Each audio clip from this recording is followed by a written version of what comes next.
Disney just signed a deal with OpenAI to license their content for videos and images. If they replace all the content at Disney Plus with absolute garbage, would you even be able to notice the difference?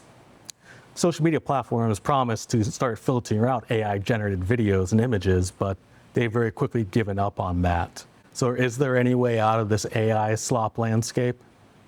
The social media platforms promise to block AI-generated content automatically. The test shows they can only identify it maybe a third of the time. They've slowly shifted their promise from blocking to just tagging and identifying. The best third-party tools will claim 95% accuracy in detecting AI, but in practice it's often much less, and it's very easy to defeat them by simple techniques like just injecting noise. So the problem really is even worse when you consider the fact that it's a constant arms race between the AI generators and the tools used to detect them. The tools are always going to be a step behind, especially considering that they are forced to overfit to one particular model. The frontier labs will embed invisible watermarks in AI-generated content, but that's only a few of the leading-edge models, and most tools are able to very quickly remove them with very little effort. Furthermore, the open source tools like WAN and Flux are only a step behind the leading-edge tools like Sora and Google Veo.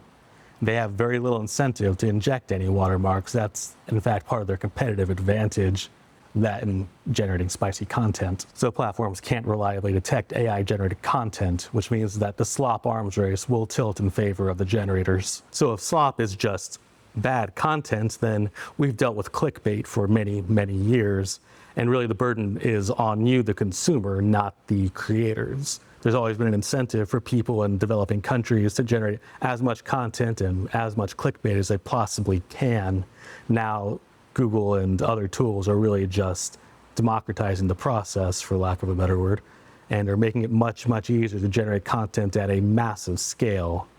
That means that the arms race is never really going to be anything but a race to the bottom. So if the burden is on you, the consumer, then it's not going to get much easier.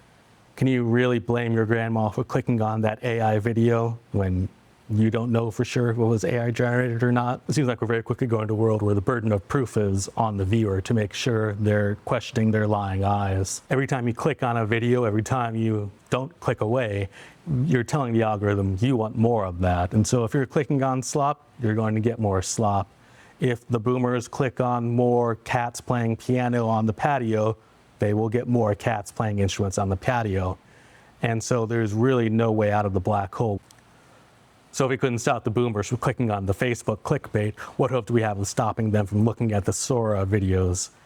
I think we don't stand much of a chance of stopping this flood. So now with all the major Hollywood studios using generative AI content, not to mention the video game developers, there's probably no way of explicitly avoiding AI content completely. It's going to be on you to control what you consume. But really, the curation is going to be for quality more than anything else. Maybe you have a dogmatic view against AI, but I think mainly you're really concerned about the quality.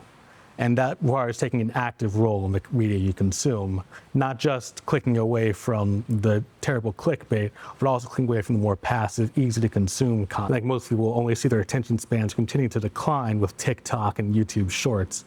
But if you carefully avoid the slop content, both AI and selfie cams, then maybe you can focus on higher quality content that will yield better payoffs. I think we're only going to see more focus on short content and TikToks that will continue to degrade our attention spans.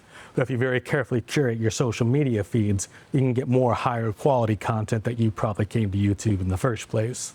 That's certainly what I'm looking to create. Ultimately, I don't think you should avoid AI content for its own sake. You should avoid the AI slop that's the modern clickbait. Avoiding the short form content that's really easy to consume, or the long form content that doesn't ask much of you, I think is going to really be the way to avoid falling down the rabbit hole of slop.